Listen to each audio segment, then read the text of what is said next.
No, your manifestation is out of order. Seen in the nation na walang karapatan ang mga invited guests dito na magpahayag, Your Honor. With due respect to you, I do not believe na ang kongresong ito ay lalabag sa karapatan ng mga mamayan. I am In this chamber, and I am submitting my constitutional rights are violated in this committee. I'm sorry to say, let me be detained in this chamber and be cited in contempt.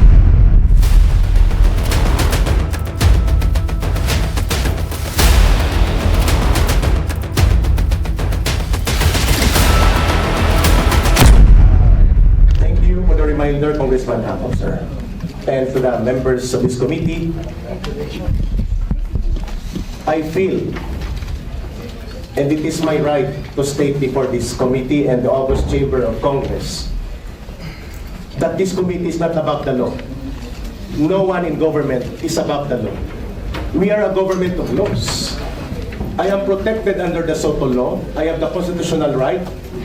I requested per record that I may be given competent advice and assistance of a legal counsel, and such right is guaranteed by the Constitution.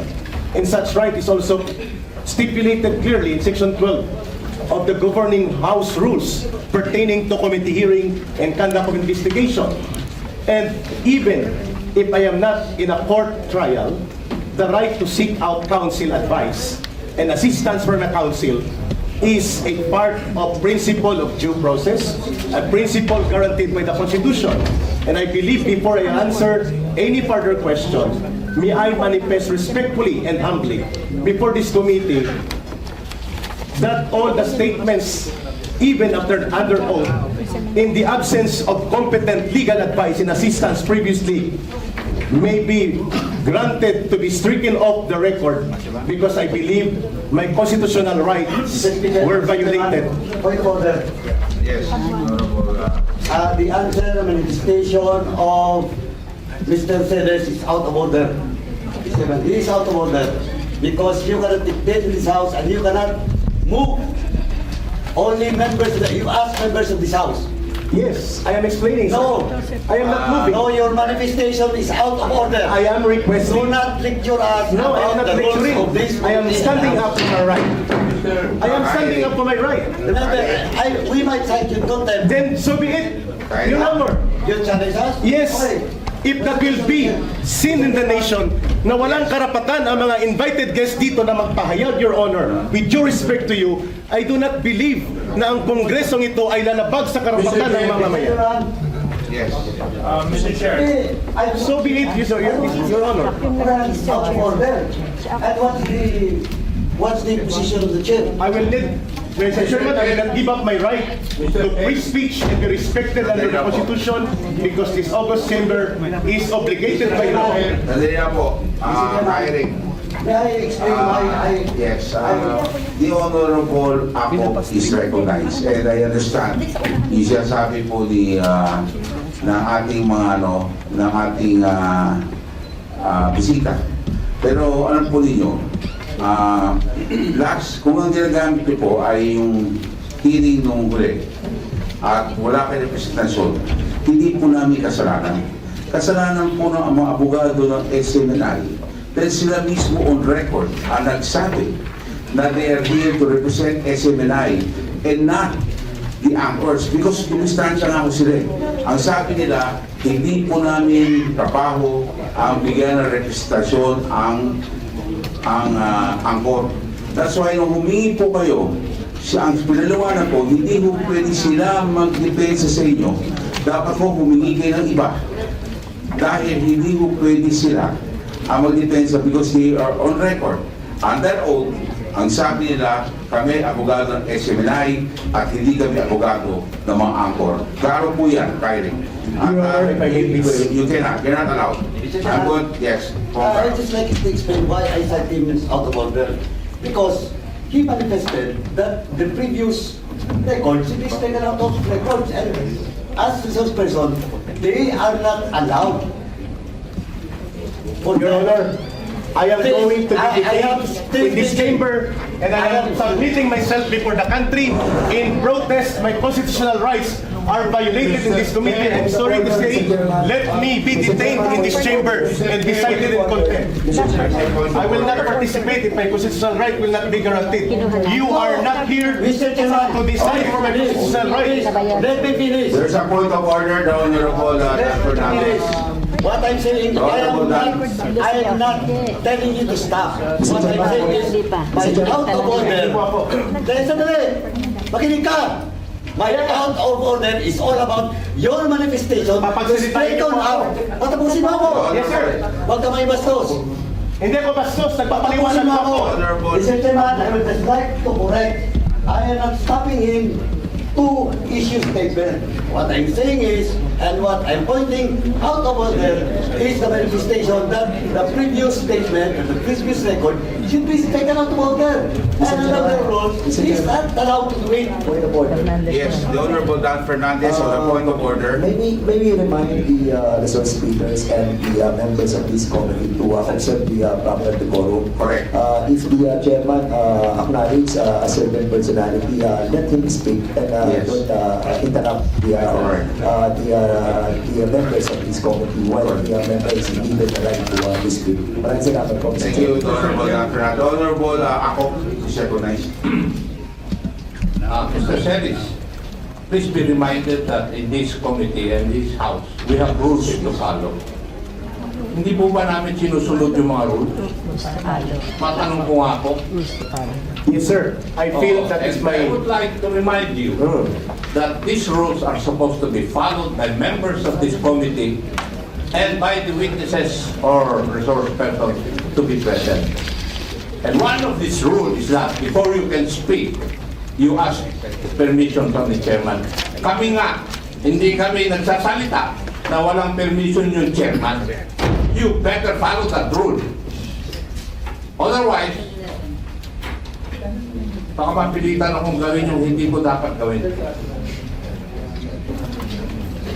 Now, Mr. Celis, for the last time, please identify your source. Mr. Chairman, may I be allowed to answer? Mr. Chair, this is the fourth time I ask Mr. Celis this question. And every time I ask him this question, ang laki ng introduction, wala pa rin yung sagot. Pwede po ba this time, pag pinagbigyan natin siya magsalita, sabihin niya na po yung pangalan? Kasi kung mag-introduction lang kayo, tapos i-cite na naman, dinisalaw ko na. Sinasabi ko na hindi namin kayang tanggapin yung social law for this particular issue. And we provided the basis for that too. Sa mga bilang-text ng provision, doon kung mismo hinugot ko yung argumento namin. Ngayon, kung hindi ko yung sasagot, we will not allow you anymore. Kasi, nag-request si Congressman Suarez ng kasagutan, pangalan ang kailangan niya. Mr. Chairman, may I, Magbibigay po kayo ng pangalan o hindi? may I request that I be allowed to confirm with my legal counsel, please? O they're right beside you, they can confirm. May I request for at least a Yes. 1-minute conference with him? Please.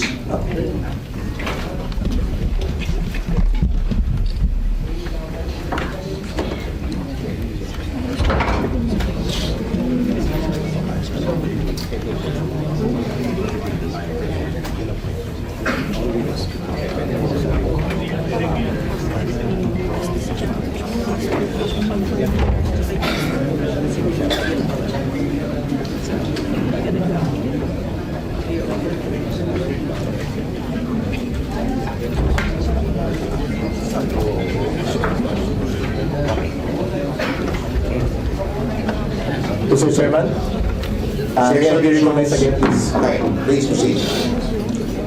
1 minute lang siguro. In our constitutional democracy, only the courts can interpret the laws, not Congress. Okay. So I will not answer that question because I believe Congress does not have the right to interpret laws. Okay. It is with Congress to pass laws but not to interpret. Salamat po. I take back my statements previously. Mr. Chair, Okay, then the Honorable Toby Tanco is recognized. Mr. Chair, in the sense of fairness, since we really want to know the source, para malaman natin kung ano talaga yung pinagkakalat nito, would we allow Mr. Celis, Eric, to reveal the source in executive session. Would the chair allow? Yes, Eric, is an executive session an option for you? Is an executive session an option for you? There's a suggestion by the Honorable Toby Chanco na botas na kung ayaw niyo po sabihin sa harap ng camera at sa publiko, okay na ba, executive session? We will call for executive session now. Para lahat po ng options ay binigay na po namin sa inyo. Eric. That would be very dangerous for other media practitioners present here because it will create a very dangerous and negative precedence on the protection of source provided by law. I will refuse it. Your Honor, Salamat po. Mr. Chair, The Honorable Toby Chanco is still recognized for a follow-up question. I just wanted to manifest that the reason that we're suggesting an executive session is to show na tayo naman, hindi naman tayo, na binibigyan natin siya ng pagkakataon na i-reveal. Kung talagang gusto niya pangalagaan, at least an executive session. But it seems ayaw niya pa rin po, Mr. Chair. Mr. Chair, it is very clear that Mr. Celis does not want to answer the question to reveal the source, whether in this inquiry or in executive session. So therefore, Mr. Chair, under Section 11, the power to contempt, letter E, grounds for contempt is for a resource person refusal to answer any relevant inquiry. Actually, Mr. Chair, Mr. Celis has already violated two provisions of Section 11. The first one, acting in a disrespectful manner, and the second one, which is very more important rather, is his refusal to answer the question in a relevant inquiry. On this note, Mr. Chair, I move to contempt, to cite for contempt Mr. Celis for on these two grounds under Section 11. So move, Mr. Chair. There's a motion. Second the motion. There's a second. Any objections? There's a motion, duly seconded. Any objections from any member of this committee? There being no objections, on a unanimous vote, the Eric is cited for Mr. Chairman, may I recognize? ask the Sergeant of Arms to please take on. Mr. Chairman, Mr. Chairman. can we request the Sergeant at Arms to practice his responsibility after the hearing? Because there's still other details. Mr. Chair, point of order. Yes, the point of order, the Honorable. The motion was for Mr. Celis to be cited in contempt. And I think there's supposed to be a second motion. There was a second. Yeah. No, the motion should be for him to be detained. Where? Because under our law, the contempt of the committee shall be deemed contempt of the House. The person cited in this section may, upon order of the committee, be detained in such place as the chairperson or acting chairperson may designate. In other words, we have to decide where to detain him and for how long, Mr. Chair. That's supposed to be the second motion. Mr. Chair, I believe with regards to the duration, it will be up to this committee to decide, and of course, to Mr. Celis, kung kailan po niyo sasagutin yung tanong natin, and then maybe we could leave the contempt. But as long as hindi pa niya sinasagot yung tanong natin, the contempt will remain. Mr. Chairman, final statement before niyo po ako'y kulong. Mr. Chair, I move for Can I have a final statement, please? Before pa ako magpapakulong, I request the committee. Mr. Chair. Silence is requested. The Honorable Pimentel has the floor. Thank you, Mr. Chair. In an earlier motion, Mr. Chair, we have already approved to cite for contempt Mr. Celis. On this note, Mr. Chair, I move to detain him in the premises of Congress as per our rules on Section 11. So move, Mr. Chair. There's a motion, duly seconded, the chair no objections. The motion of the Honorable Pimentel is, okay? So, Sergeant Barnes. Mr. Chairman, honorable members of the committee, may be given 1 minute, please. In relation to the motion, Oh. can I have... Because it is required The Honorable two-thirds vote to vote. The Honorable Paduano is recognized. Mr. Chairman, ang ano lang, point of inquiry lang, kasi we are not allowed to have a detention for indefinite period of time. So we have to establish how long. And the lifting of such detention will depend on the members of this committee. Of course, with the cooperation of the person in contempt. So we have to establish how long, because we are not allowed to detain indefinitely based on so many jurisprudence, Mr. Chairman. Mr. Chairman. Mr. Chair, Mr. Chair.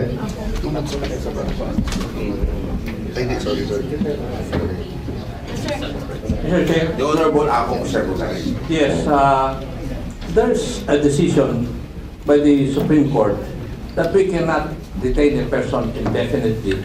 And therefore, may I move that we come up with a definite period for detention insofar as Mr. Celis is concerned.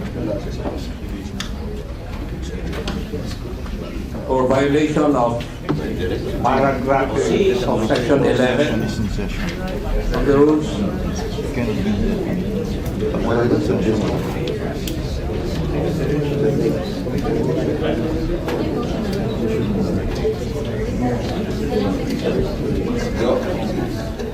The Honorable Ako, would you like to make a motion? May I move that Mr. Celis be detained for being cited in contempt for violation of section 11, paragraph C, refusal to answer any relevant inquiry by the members of this committee for a period of 30 days. Mr. Chairman.